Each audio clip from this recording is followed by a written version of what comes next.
ప్రస్తుతం మేషరాశి వారికి ఏలినాటి శని నడుస్తుంది. ఏలినాటి శని 3 దశలుగా ఉంటుంది. అయితే వీరికి ఏ సంవత్సరం వరకు ఏలినాటి శని ప్రభావం ఉంటుంది, ఏ దశలలో ఎలాంటి సంఘటనలు చూస్తారో ఇప్పుడు మనం ఈ వీడియోలో తెలుసుకుందాము. అదేవిధంగా ఈ ఏలినాటి శని ప్రభావం వల్ల ఇబ్బందుల నుండి ఎంతో కొంత బయటపడడానికి చేయవలసిన పరిహారాలు, తీసుకోవాల్సిన జాగ్రత్తల గురించి ఈ వీడియోలో తెలుసుకుందాము. మేషరాశి వారు దయచేసి ఈ వీడియోని ఎక్కడా స్కిప్ చేయకుండా చూడండి. ఈ వీడియోలో మీ జీవితానికి సంబంధించి ఎన్నో ముఖ్యమైన విషయాలు చెప్పటం జరిగింది. మీరు ఈ విషయాలు బయట తెలుసుకోవాలి అనుకుంటే చాలా డబ్బు ఖర్చు పెట్టాలి. ఈ విషయాలు ఎవరు ఊరికే చెప్పరు కనుక ఇలాంటి వీడియో మీకు ఎక్కడ కనిపించదు. కనుక వీడియోని చివరి వరకు చూడండి. అలాగే వీడియో నచ్చితే లైక్ చేసి షేర్ చేయండి. అలాగే మా ఛానల్ కూడా సబ్స్క్రైబ్ చేసుకోండి. అలాగే ఓం శనేశ్వరాయ నమః అని కామెంట్ చేయండి. ఇక వీడియోలోకి వస్తే మేషరాశి వారికి ఏలినాటి శని ప్రభావం అనేది వారి జీవితంలో ఒక పెద్ద పరివర్తన కాలమని చెప్పవచ్చు. ఇది ఒక సాధారణ గ్రహ సంచారం మాత్రమే కాదు, ఒక వ్యక్తి యొక్క వ్యక్తిత్వాన్ని, ఆలోచన ధోరణిని మరియు భవిష్యత్తును పూర్తిగా మార్చివేసే ఒక గొప్ప ఆధ్యాత్మిక మరియు ప్రపంచిక ప్రక్రియ. సాధారణంగా జ్యోతిష్య శాస్త్రం ప్రకారం శనిగ్రహం ఒక రాశి నుండి మరో రాశిలోనికి మారడానికి దాదాపు 2.5 సంవత్సరాల సుదీర్ఘ సమయం తీసుకుంటుంది. ఈ క్రమంలో శనిదేవుడు ఏ రాశిలోనైతే సంచరిస్తాడో ఆ రాశిపైన మరియు దాని అటు ఇటు ఉన్న రాశులపైన తన ప్రభావాన్ని చూపిస్తాడు. ఏలినాటి శని అంటే ఒక రాశికి ముందు రాశిలో, ఆ రాశిలో మరియు ఆ రాశికి తరువాతి రాశిలో శని సంచారం వల్ల కలిగే 7.5 సంవత్సరాల కాలం. మేషరాశి వారికి ఈ ఏలినాటి శని ప్రభావం అనేది మార్చి 29, 2025న శనిగ్రహం కుంభరాశి నుండి మీనరాశిలోనికి ప్రవేశించినప్పుడు అధికారికంగా ప్రారంభమవుతుంది. మేషరాశికి అధిపతి కుజుడు. కుజుడు అంటే అగ్నితత్వం, వేగము, సాహసం మరియు ఆవేశానికి ప్రతీక.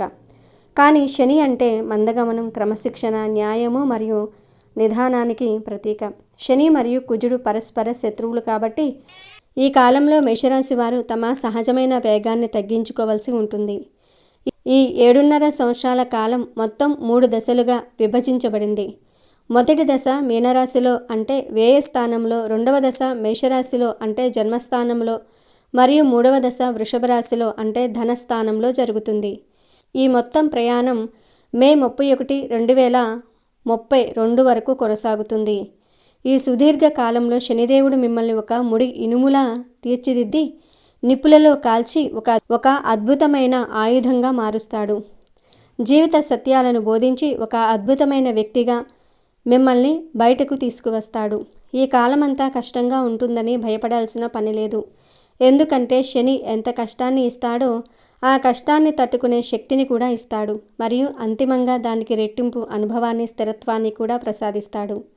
మేషరాశి వారికి ఏలినాటి శని యొక్క మొదటి దశ సుమారుగా మార్చి 29, 2025న ప్రారంభమై జూన్ 2, 2027 వరకు కొనసాగుతుంది. ఈ దశలో మేషరాశి వారికి 12వ ఇల్లు అయిన మీనరాశిలో సంచరిస్తాడు. దీనిని జ్యోతిష్య భాషలో వ్యయ శని అని పిలుస్తూ ఉంటారు.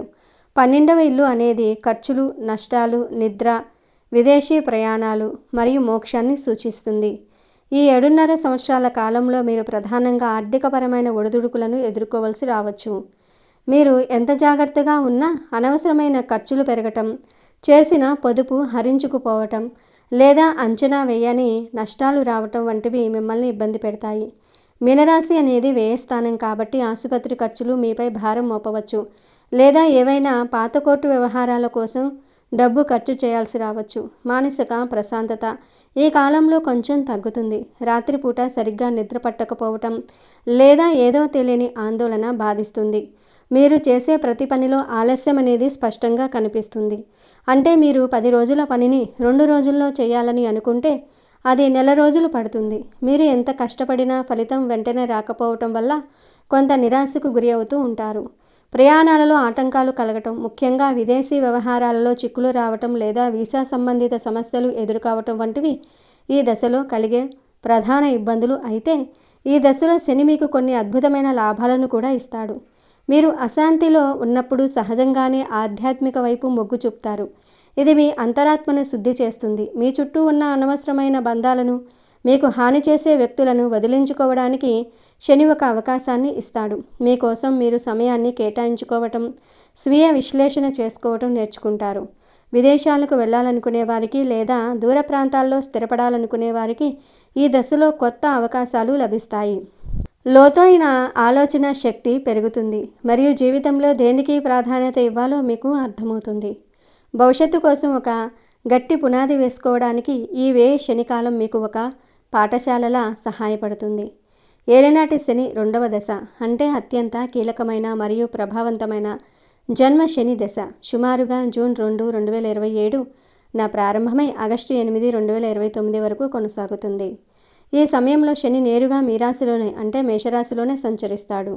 మేషరాశి వారు స్వతహాగా న్యాయకత్వ లక్షణాలు కలిగి ఉండి ఆవేశంగా వేగంగా నిర్ణయాలు తీసుకునేవారు. కానీ శని జన్మస్థానంలో ఉన్నప్పుడు మీ వేగానికి బ్రేకులు వేస్తాడు.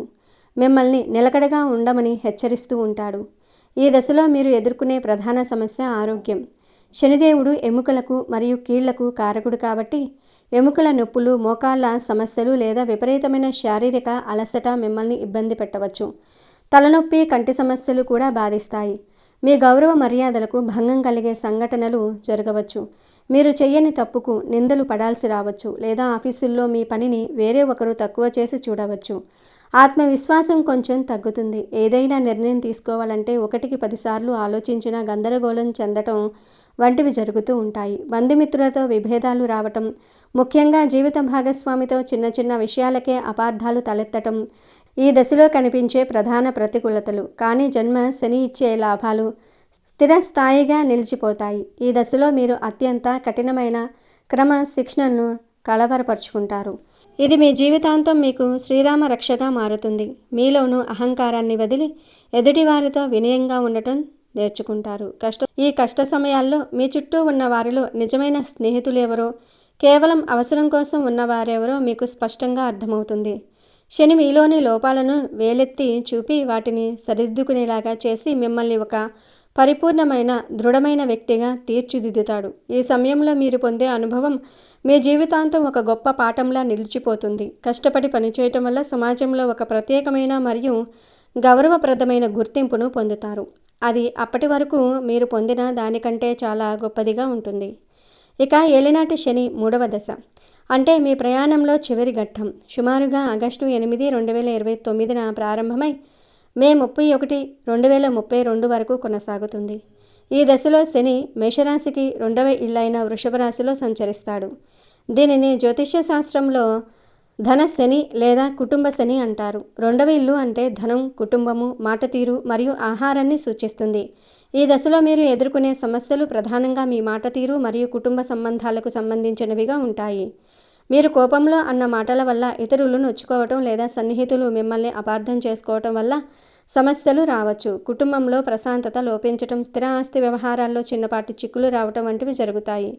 ఆర్థికంగా ధనలబ్ధి ఉన్నప్పటికీ రావాల్సిన డబ్బు చేతికి అందటంలో విపరీతమైన జాప్యం జరుగుతుంది. కంటి చూపు లేదా కంటికి సంబంధించిన చిన్నపాటి అనారోగ్యాలు మిమ్మల్ని ఇబ్బంది పెడతాయి. అయితే ఈ 3 దశల్లో లాభాలు చాలా ఎక్కువగా మరియు స్పష్టంగా కనిపిస్తాయి. గత 5 సంవత్సరాల మీ కష్టానికి, సహనానికి తగిన ప్రతిఫలం ఈ దశలోనే లభిస్తుంది. మీరు ఆర్థికంగా స్థిరపడటం ప్రారంభిస్తారు. డబ్బు యొక్క విలువను తెలుసుకొని అనవసర ఖర్చులు తగ్గించి పొదుపు చేయటం నేర్చుకుంటారు. గతంలో మీరు పోగొట్టుకున్న గౌరవాన్ని, పదవులను తిరిగి పొందే అవకాశం ఉంటుంది. కుటుంబ సభ్యులతో ఉన్న విభేదాలు నెమ్మదిగా తొలగిపోయి బంధాలు మునుపటి కంటే బలపడుతూ ఉంటాయి. స్థిర ఆస్తులు కొనుగోలు చేయడానికి లేదా కొత్త వ్యాపారాలు ప్రారంభించడానికి ఈ దశ చివరి భాగంలో మీకు చాలా మంచి అవకాశాలు లభిస్తాయి. ఏలినాటి శని ప్రారంభం ముగిసే సమయానికి మీరు మానసిక ప్రశాంతతతో పాటు ఒక బలమైన ఆర్థిక స్థితిలో ఉంటారు. చాలామంది ప్రజలు ఏలినాటి శని అనగానే ఏదో సర్వం కోల్పోతామని, కేవలం కష్టాల కాలం అని తీవ్రంగా భయపడతారు. కానీ నిజానికి శనిదేవుడు ఒక కఠినమైన ఉపాధ్యాయుడు లేదా ఒక నిక్షిప్త పాత్రమైన న్యాయమూర్తి వంటి వాడు. ఆయన ఎప్పుడూ ఎవరికి అన్యాయం చేయాలని చూడడు. కేవలం మనలోని మాలిన్యాన్ని, అజ్ఞానాన్ని తొలగించి మనల్ని సన్మార్గంలో పెట్టాలని చూస్తాడు. ఏలినాటి శని ప్రభావం వల్ల మనిషిలో ఉన్న సోమరితనం పూర్తిగా పోతుంది. జీవితంలో ఏదీ కూడా ఉచితంగా లేదా సులభంగా రాదు. ప్రతి విజయం వెనుక కఠిన శ్రమ ఉంటుందనే సత్యాన్ని శనిదేవుడు మీకు అనుభవపూర్వకంగా బోధిస్తాడు.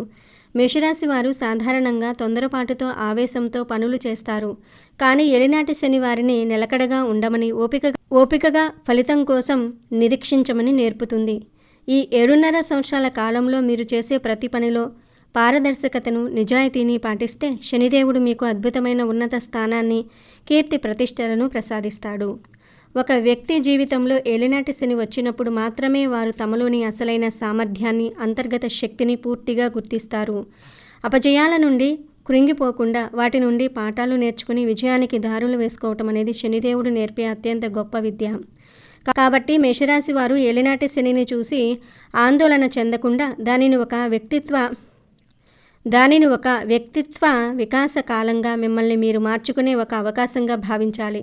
ఈ 7.5 సంవత్సరాల సుదీర్ఘ ప్రయాణం తర్వాత మీరు పొందే మానసిక పరిపక్వత మరియు లోకజ్ఞానం మరే ఇతర సమయంలోనూ మరెవరి ద్వారానూ రాదు.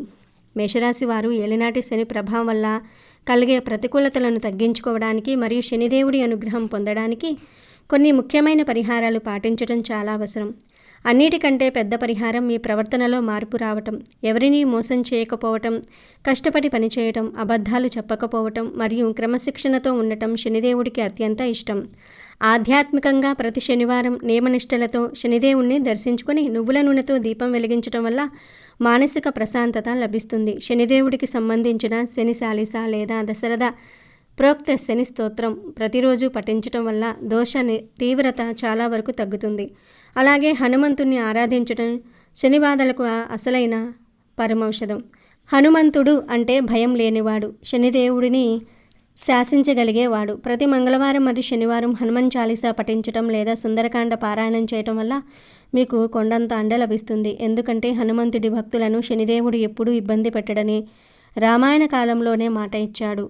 పరిహారాల ప్రక్రియలో సామాజిక సేవకు కూడా పెద్ద పీట వేయాలి. శనిదేవుడు కర్మ ఫల ప్రదాత కాబట్టి శారీరక శ్రమ చేసే కార్మికులకు, నిరుపేదలకు సహాయం చేయటం వల్ల ఆయన వెంటనే ప్రసన్నుడవుతాడు. శనివారం రోజున వికలాంగులకు, వృద్ధులకు అన్నదానం చేయటం లేదా వారికి అవసరమైన వస్త్రాలను, మందులను అందించటం వల్ల మీ కష్టాలు త్వరగా తొలగిపోతాయి. నల్ల నువ్వులు, నల్ల వస్త్రాలు లేదా ఇనుము వస్తువులను శనివారం రోజు దానం చేయటం వల్ల శనిగ్రహ దోషం తగ్గుతుంది. పక్షులకు మరియు మూగజీవాలకు నీరు, ఆహారం అందించటం వల్ల మీ కర్మ ఫలితాలు మెరుగుపడతాయి. ముఖ్యంగా కాకులకు ప్రతిరోజు ఆహారం పెట్టడం, శనివారం నాడు అన్నంలో నల్ల నువ్వులు మరియు కొంచెం నూనె కలిపి కాకులకు పెట్టడం వల్ల పితృదోషాలు తొలగిపోయి శని అనుగ్రహం లభిస్తుంది. మీ ఆహారపు అలవాట్లలో కూడా కొన్ని మార్పులు చేసుకోవాలి. తామస ఆహారానికి అంటే మాంసాహారం మరియు మద్యపానానికి దూరంగా ఉండటం శని ప్రభావం ఉన్నప్పుడు చాలా ముఖ్యం. సాత్విక ఆహారం తీసుకోవటం వల్ల మీ మనసు నియంత్రణలో ఉంటుంది. ప్రతిరోజు శివార్చన చేయటం లేదా నెలకోసారి రుద్రాభిషేకం నిర్వహించటం వల్ల కూడా దోష నివారణ జరుగుతుంది. నల్ల ఆవుకు లేదా నల్ల కుక్కకు ఆహారం ఇవ్వటం వల్ల కూడా రాహు శని దోషాలు తొలగిపోతాయి. ఏలినాటి శని కాలంలో మీరు చేసే దాన ధర్మాలు మీ పాపాలను కడిగివేసి పుణ్యాన్ని పెంచుతాయి. ఈ విధంగా పూర్తి నమ్మకంతో, భక్తితో పరిహారాలు పాటిస్తూ ధైర్యంగా మీ కర్తవ్యాన్ని నిర్వహిస్తే మేషరాశి వారికి 7.5 సంవత్సరాల ఏలినాటి శని కాలం జీవితంలో ఒక మరుపురాని అనుభవంగా మరియు అద్భుతమైన విజయాలకు నాందిగా మారుతుంది. శనిదేవుడు ఇచ్చే ఫలితం ఆలస్యంగా ఉండవచ్చు, కానీ అది ఖచ్చితంగా మరియు శాశ్వతంగా ఉంటుంది. కాబట్టి ఓపికతో ముందుకు సాగండి. మీరు భవిష్యత్తులో పొందబోయే అద్భుతమైన విజయాలకు ఈ కష్టాలే పునాదులు అని గుర్తుంచుకోండి. మేషరాశి వారు తమ సహజమైన ఉత్సాహాన్ని అదుపులో ఉంచుకుని ఈ కాలంలో చాలా జాగ్రత్తగా అడుగులు వేయాలి. మీరు ఎదుర్కొనే ప్రతి అవమానం లేదా ప్రతి కష్టం మిమ్మల్ని బలహీనపరచడానికి కాదు, మిమ్మల్ని మరింత శక్తివంతులుగా చేయడానికి వస్తుందని గ్రహించాలి. శని సంచారం మీనరాశిలోనికి వెళ్ళినప్పుడు, అంటే మొదటి దశలో మీరు ఆధ్యాత్మిక యాత్రలు చేయటం లేదా దాన ధర్మాలు ప్రారంభించటం వల్ల వచ్చే ఆర్థిక నష్టాల తీవ్రతను తగ్గించుకోవచ్చు. రెండవ దశలో అంటే శని మీ రాశిలోనికి వచ్చినప్పుడు మీ ఆరోగ్యంపై ప్రత్యేక శ్రద్ధ పెట్టాలి. ప్రతిరోజు యోగా లేదా ప్రాణాయామం చేయటం వల్ల మానసిక ఒత్తిడి నుండి బయటపడవచ్చు. ఏలినాటి శని కాలంలో కొద్దిగా అప్పులు చేయటం లేదా ఎవరికైనా హామీ సంతకాలు పెట్టడం వంటి పనులకు దూరంగా ఉండాలి. ముఖ్యంగా 3వ దశలో మీ కుటుంబ సభ్యులతో మాట్లాడేటప్పుడు సౌమ్యంగా ఉండడానికి ప్రయత్నించాలి. ఎందుకంటే ఈ కాలంలో మీ మాటలే శత్రువులుగా మారే అవకాశంగా ఉంది. ఈ విధంగా ఏలినాటి శని ప్రభావం ఉన్నప్పుడు మనల్ని మనం క్రమశిక్షణలో ఉంచుకోవటం అనేది అన్నిటికంటే పెద్ద పరిహారం.